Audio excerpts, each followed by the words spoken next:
ଗୋବିନ୍ଦ ଲୀଳାର ଅନ୍ତ ନାହିଁ। ତାଙ୍କ ଦ୍ୱାରା ଗଢ଼ା ଏ ସଂସାରରେ ଛୋଟିଆ ପିଲାଟିଏ ପ୍ରହ୍ଲାଦ। ସେହି ପିଲାଟିର ହୃଦୟରେ ଅହରହ ହରିନାମ। ସ୍ୱଭାବରେ ସେ ସମଦରଣୀ, ସାଧୁ ଓ ଧୀର। ଅସୁର ବଂଶରେ ଜାତ, କିନ୍ତୁ ଅସୁରିକୀ ଭାବ ହୃଦୟରେ ନଥାଏ। ଶୟନେ ସ୍ୱପନେ ଅବା ଭୋଜନେ, ଗମନେ କି ଅବା ଜଳପାନେ ସର୍ବଦା ଚିତ୍ତ ଥାଏ ଗୋବିନ୍ଦଙ୍କ ପାଦତଳେ। ଗୋବିନ୍ଦଙ୍କ ନାମ ପ୍ରତିଟି ମୁହୂର୍ତ୍ତରେ ଭଜନ କୀର୍ତ୍ତନ କରି ସେ ସଦା ଆନନ୍ଦ ବିଭୋର। ପ୍ରହ୍ଲାଦଙ୍କର ଏହିସବୁ ମହନୀୟ ଗୁଣ ଯୋଗୁଁ ଭଗବାନ ବିଷ୍ଣୁ ପ୍ରହ୍ଲାଦଙ୍କର ଦୁଃଖ ଦୂର କରିବା ପାଇଁ ଥରେ ଏକ ସ୍ୱତନ୍ତ୍ର ଅବତାର ଧରିଥିଲେ। ସେହି ଅବତାରର ନାମ ହେଉଛି ନରସିଂହ ଅବତାର। ବେଳହୁଁ ଅର୍ଥାତ୍ ପିଲାଦିନୁ ଗୋବିନ୍ଦଙ୍କୁ ଭଜନ କରୁଥିଲେ ବୋଲି ସେ ଆଜି ମାନବ ସମାଜର ଚିର ନମସ୍ୟ ହରିନାମ ସବୁ ମଣିଷଙ୍କୁ ଶପଥ ଦେଇଥାଏ। ତାଙ୍କ ପିତାଙ୍କ ନାମ ହିରଣ୍ୟକଶିପୁ, ମାତାଙ୍କ ନାମ କୟାଧୁ, ବଡ଼ ବାପାଙ୍କ ନାମ ହିରଣାକ୍ଷ। ପୂର୍ବ ଜନ୍ମରେ ହିରଣାକ୍ଷ ଓ ହିରଣ୍ୟକଶିପୁ ଜୟ ବିଜୟ ରୂପେ ଭଗବାନ ବିଷ୍ଣୁଙ୍କ ବୈକୁଣ୍ଠପୁରରେ ଦ୍ୱାରପାଳ ଥିଲେ। ବିଷ୍ଣୁଙ୍କୁ ଦର୍ଶନ ପାଇଁ ଯାଇଥିବା ସନକାଦି ଚାରି ଭାଇଙ୍କୁ ଅସମ୍ମାନିତ କରିବା ଦ୍ୱାରା ସେମାନଙ୍କ ଦ୍ୱାରା ଅଭିଶପ୍ତ ହେଲେ। ଫଳରେ ମର୍ତ୍ତ୍ୟରେ ମହର୍ଷି କଶ୍ୟପଙ୍କ ଔରସରେ ଦିତିଙ୍କ ଗର୍ଭରୁ ଅସୁର ଜନ୍ମ ପ୍ରାପ୍ତ ହେଲେ। ହିରଣାକ୍ଷ ଆଦି ଅସୁର ପ୍ରବଳ ପରାକ୍ରମୀ। ଗଦା ଯୁଦ୍ଧରେ ସମଗ୍ର ମେଦିନୀକୁ କରାୟତ୍ତ କରି ସମୁଦ୍ରର ସମ୍ରାଟ ବରୁଣଙ୍କ ପୁରକୁ ପ୍ରବେଶ କରି ତାଙ୍କ ସହ ଗଦା ଯୁଦ୍ଧ ପାଇଁ ଆହ୍ୱାନ ଦେଲେ। ଭୟଭୀତ ହେଲେ ରାଜା ବରୁଣ। ବଡ଼ ଚତୁରତା ସହ ସେ ପ୍ରସ୍ତାବ ଦେଇ ତାକୁ କହିଲେ, ହେ ହିରଣାକ୍ଷ, ଆଗାମୀ ଦିନରେ ଭଗବାନ ବିଷ୍ଣୁ ମୋ ପୁରକୁ ଆସିବେ। ସେ ଗଦା ଯୁଦ୍ଧରେ ପାରଙ୍ଗମ। ତାଙ୍କ ସହ ଗଦା ଯୁଦ୍ଧ କରିବୁ। ଅପେକ୍ଷା କର। ତାପରେ ପ୍ରଳୟ ଜଳରୁ ଜଳମଗ୍ନ ହୋଇଥିବା ପୃଥିବୀକୁ ଉଦ୍ଧାର କରିବାକୁ ଭଗବାନ ବିଷ୍ଣୁ ବରାହ ଅବତାର ହୋଇଥିଲେ। ପୃଥିବୀକୁ ଉଦ୍ଧାର କାର୍ଯ୍ୟରେ ହିରଣାକ୍ଷ ପ୍ରଳୟ ଜଳ ମଧ୍ୟରେ ପ୍ରତିରୋଧ କରିବାରୁ ଭଗବାନ ବରାହ ତାକୁ ବଧ କରିଥିଲେ। ହିରଣାକ୍ଷ ମୃତ୍ୟୁ ପରେ ତାର ଭାଇ ହିରଣ୍ୟକଶିପୁ କ୍ରୋଧାନ୍ୱିତ ହେଲା। ଭାତୃହତ୍ୟାର ଚରମ ପ୍ରତିଶୋଧ ନେବାକୁ ଏକ ଶାଣିତ ଶୂଳ ଧରି ବିଷ୍ଣୁଙ୍କ ବୈକୁଣ୍ଠପୁର ଆକ୍ରମଣ କଲା। ଶ୍ରୀ ବିଷ୍ଣୁ ଚିନ୍ତା କଲେ, ଏହାର ଏବେ ମରଣ ବେଳ ହୋଇନାହିଁ। ଏହାର ବଧ ପାଇଁ ମୁଁ ଏକ ଅବତାର ହେବି। ତେଣୁ ଅନ୍ତର୍ଦ୍ଧାନ ହୋଇଗଲେ।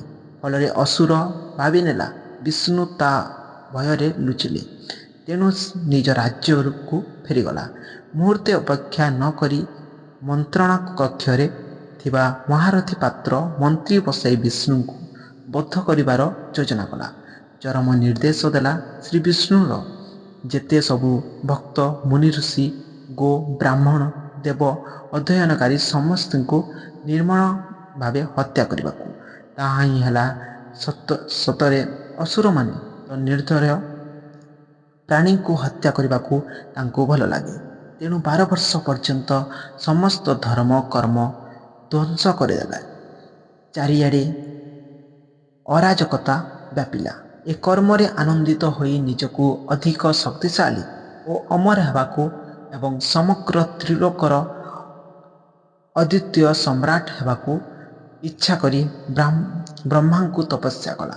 ତପସ୍ୟାର ସ୍ଥାନ ଥିଲା ମନ୍ଦିର ପର୍ବତର ଏକ ନିର୍ଜନ ଗୁମ୍ଫ। ଗଭୀର ତପସ୍ୟାରେ ମଗ୍ନ ଥିଲା ବେଳେ ଇନ୍ଦ୍ରାଦି ଦେବଗଣ ସମବେତ ହୋଇ ଏଣେ ତା ରାଜ୍ୟକୁ ଆକ୍ରମଣ କଲେ। ଅସୁରମାନେ ଶୋଚନୀୟ ଭାବେ ପରାସ୍ତ ହେଲେ। ଇନ୍ଦ୍ର ଅତି କୋପମାନ ହୋଇ ତାର ପତ୍ନୀ କୟାଧୁଙ୍କୁ ବନ୍ଦୀ କଲେ।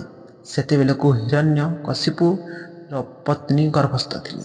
ପ୍ରହ୍ଲାଦ ସେହି ଗର୍ଭରେ ଥାନ୍ତି। ଇନ୍ଦ୍ରଙ୍କର ଉଦ୍ଦେଶ୍ୟ ସେହି ଗର୍ଭସ୍ଥ ଶିଶୁକୁ ବଧ କରିବା। ସୌଭାଗ୍ୟକ୍ରମେ ସର୍ବଜ୍ଞ ନାରଦ ତାଙ୍କ ପାଖରେ ଉପସ୍ଥିତ ହୋଇଗଲେ। ନାରଦ ଏପରି ଏକ ବିଚିତ୍ର, ଯିଏକି ସଂସାରର ସବୁ କଥା ଜାଣନ୍ତି। ସେ ବ୍ରହ୍ମାଙ୍କ ପୁତ୍ର। ନାର ଶବ୍ଦର ଅର୍ଥ ହେଉଛି ଜଳ। ସେ ସର୍ବଦା ତର୍ପଣ ପାଇଁ ଜଳଦାନ କରିବା ଦ୍ୱାରା ନାରଦ ନାମରେ ଖ୍ୟାତ। ସେ ଏମିତି ଏକ ପଣ୍ଡିତ ଯିଏକି ଅନେକ ପୁରାଣ, ବେଦାନ୍ତ, ତନ୍ତ୍ର ଓ ଶ୍ରୁତିଶାସ୍ତ୍ରର ପ୍ରଣେତା। ନାରଦ ପଞ୍ଚସୂତ୍ର ମଧ୍ୟ ତାଙ୍କ ଏକ ଉପାଦେୟ ଗ୍ରନ୍ଥ। ଇନ୍ଦ୍ରଙ୍କୁ ଶିଶୁବଧ ନ କରିବାକୁ ଉପଦେଶ ଦେଇ କହିଲେ, ହେ ଇନ୍ଦ୍ରଦେବ, ଏହି ଦାନବ ପତ୍ନୀ ଅତି ସତୀ ଓ ସତୀ ଅଟନ୍ତି। ଏହାଙ୍କ ଗର୍ଭରେ ଯେଉଁ ଶିଶୁ ଅଛନ୍ତି ସେ ଜଣେ ପରମ ବିଷ୍ଣୁ ଭକ୍ତ, ପରମ ବୈଷ୍ଣବ। ତାଙ୍କ ଯୋଗୁଁ ଭଗବାନ ବିଷ୍ଣୁ ଅବତାର ହେବେ। ଶିଶୁବଧ ପରା ମହାପାପ। ତୁମେ ଦେବଲୋକର ସର୍ବୋଚ୍ଚ ପଦବୀରେ ଥାଇ ଏ କର୍ମ ତୁମ ପକ୍ଷରେ ଉଚିତ ନୁହେଁ। କଥାରେ ଅଛି, ପରା ପାପର ମଧ୍ୟରେ ପ୍ରମାଦ, ସ୍ତ୍ରୀ ଗର୍ଭଣୀ ଶିଶୁବଧ, ନାରୀବଧ ଶିଶୁବଧ ଏବଂ ଗର୍ଭଣୀକୁ ବଧ, ଏ ତିନି ବଧ ମହାପାପ ଅଟେ। ଇନ୍ଦ୍ର ବୁଝିଗଲେ। ଦାନବ ପତ୍ନୀଙ୍କୁ ଛାଡ଼ିଦେଲେ। ଅସହାୟ କୟାଧୁଙ୍କୁ ନାରଦ ତାଙ୍କ ଆଶ୍ରମରେ ନେଇ ଆଶ୍ରୟ ଦେଲେ। ତାଙ୍କ ପ୍ରତି ଦୟା ପ୍ରବେଶ ହୋଇ ନିର୍ମଳ ଧର୍ମତତ୍ତ୍ୱ ପ୍ରଦାନ କଲେ। ସେତେବେଳକୁ ପ୍ରହ୍ଲାଦ ତାଙ୍କ ଗର୍ଭରେ ଥାଇ ସବୁ ତତ୍ତ୍ୱ ଭଗବାନଙ୍କ ଦୟାରୁ ଶୁଣିଲେ ଏବଂ ଯାହା ଶୁଣିଲେ ସବୁ ତାଙ୍କ ଚିତ୍ତରେ ଧରି ରଖିଲେ। ଠିକ୍ ସବ୍ୟସାଚୀଙ୍କ ପୁତ୍ର ଅଭିମନ୍ୟୁଙ୍କ ପରି ମହାଭାରତୀୟ ଯୁଗର ଅଦ୍ୱିତୀୟ ବୀର ଅର୍ଜୁନ ତାଙ୍କ ପତ୍ନୀ ଏବଂ ଶ୍ରୀକୃଷ୍ଣଙ୍କ ଭଉଣୀ ସୁଭଦ୍ରାଙ୍କୁ ଚକ୍ରବ୍ୟୂହ ସମ୍ପର୍କରେ କହିଥିବା ବେଳେ ତାଙ୍କ ଗର୍ଭସ୍ଥ ଶିଶୁ ଅଭିମନ୍ୟୁ ଶୁଣି ଯାହା ମନେ ରଖିଥିଲେ ତାହାକୁ ମହାଭାରତ ଯୁଦ୍ଧରେ ପ୍ରୟୋଗ କରିଥିଲେ। ତ ଫ୍ରେଣ୍ଡସ୍, ନେକ୍ସଟ ଭିଡ଼ିଓରେ ଆମେ ଜାଣିବା ହିରଣ୍ୟକଶ୍ୟପର ବରପ୍ରାପ୍ତି ବିଷୟରେ। ତ ସେଥିପାଇଁ ଆମର ୟୁଟ୍ୟୁବ୍ ଚ୍ୟାନେଲକୁ ସବସ୍କ୍ରାଇବ୍ କରି ବେଲ୍ ଆଇକନ୍କୁ ଅଲ୍ ବଟନରେ ସେଟ୍ କରି ରଖନ୍ତୁ।